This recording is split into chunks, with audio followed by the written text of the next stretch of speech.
How can we get a booster? What if you're pregnant? How effective are the different jabs? Will schools have to close? There are so many questions and so few answers with the unknown threat of Omicron looming over all of us this Christmas. Well, we've been trying to pin down some facts. And with me now to shed some light on the key issues is Professor Jeremy Brown from the Joint Committee on Vaccination and Immunisation. Welcome, Professor Brown. We're going to go first to our question from a viewer from social media, and that's from Sue Giles. Sue Giles says that she has heard that her 2 AstraZeneca jabs give 0 protection against Omicron.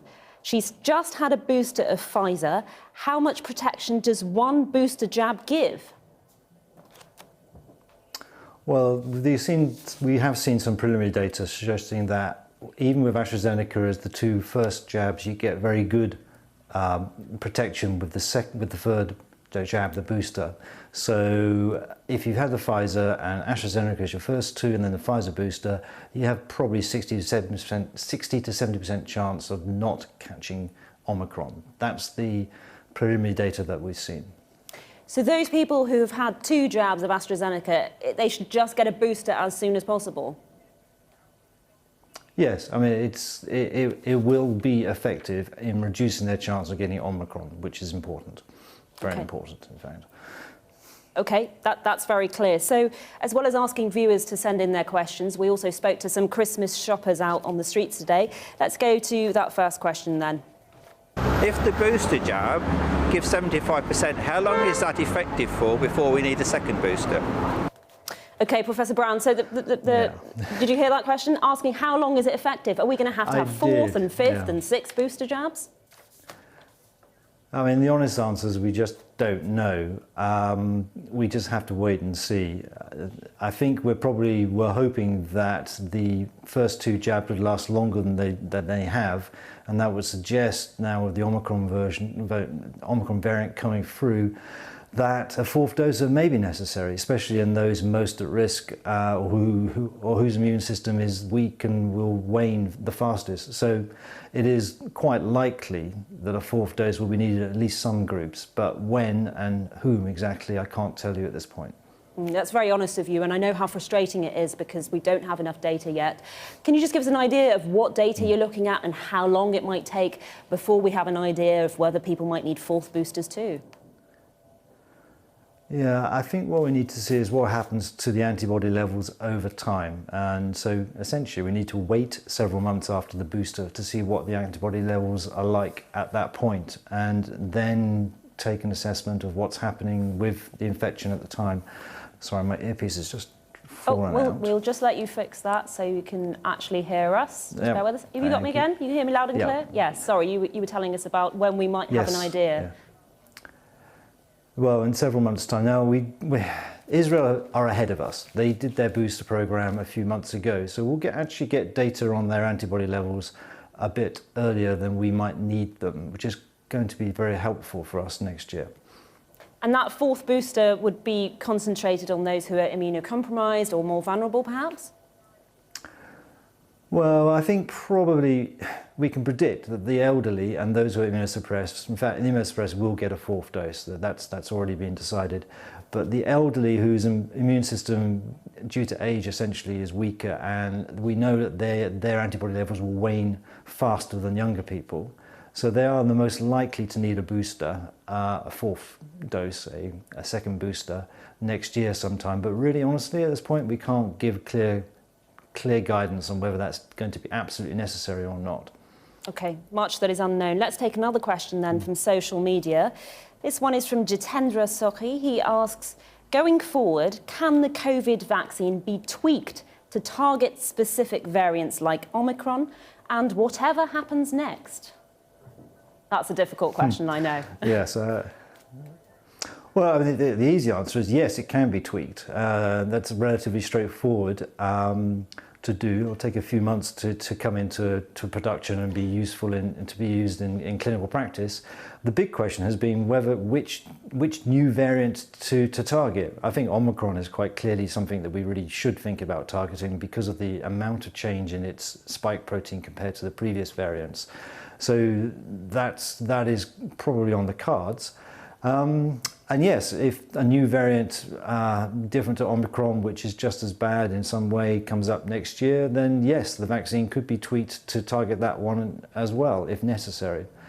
The problem always is, of course, is that the tweaking will occur several months after the new virus breaks through, and therefore there's always this issue about the new variant causing a wave of infection potentially.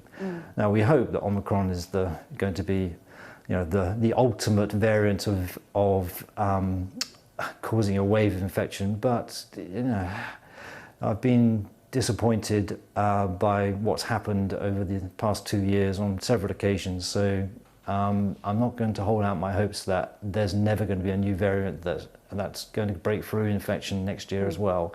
I'd hope not, but it's possible. I don't know if you were watching the programme earlier, but we heard from a taxi driver who said this is going to go on forever, they're going to go through the Greek alphabet, it's endless. I mean, what would you say to people who are feeling that way? Well, I sort of feel that way myself. I mean, it's not going to go on forever. It's going on longer than I hoped, and it will continue to be a problem for some time to come. I think the effect it will have on us will become less as time goes by, as the vaccine sort of booster program and the levels of antibodies and immunity in the community in everybody basically increases. The chances of a breakthrough occurring of something nasty that can cause a wave of infections like Omicron seems to be building up to, it becomes less, and it becomes less of a problem over time. But it's going to be an issue for some time to come, definitely. But not forever. Okay. That's even more pessimistic than me. Not forever is perhaps some optimism we can hold on to. Let's take another question from one of our shoppers who was out and about, and this is about pregnant women. My question is if it's safe, for example, for a pregnant woman to have the booster, and just I would like to know the answer. Okay, so is it safe for pregnant women to have the booster? I didn't quite catch that, but basically pregnant women can have the booster. Yes, in fact, it's very important that pregnant women get vaccinated. The data are that if you're pregnant and you catch COVID, actually you're at high risk of severe disease. About 40 people have died who are pregnant over the past 2 years, which is a tragedy. And the chance of having a stillborn birth is 1 or 2% if you catch COVID when you're pregnant, and we know that premature delivery occurs in 20% of people who catch COVID. So it is really important to get vaccinated. The chance of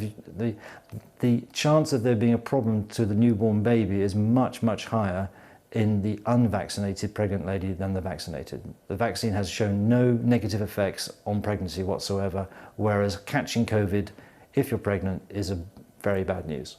Okay, so that's a very clear message to pregnant women, and I know people have been frustrated that there hasn't been a clear message in the past. What about side effects? Because whether you're pregnant or not, lots of people are concerned about side effects. Can you give us a clear answer on that? The side effects for the Pfizer and the Moderna vaccine are really very limited.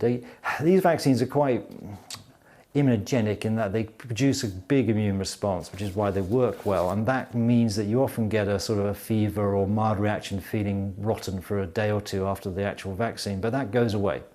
So there are almost no long-term important side effects that that have come across at all. The only thing that happens with the Pfizer and Moderna vaccine, which has concerned us, has been this disease called myocarditis, which is where the vaccine induces inflammation of the heart. Now, it turns out that that's incredibly rare, like 1 in 50,000 people, maybe even less than that. And the UK data is rarer than that. And Professor Brown. It's only a very temporary problem.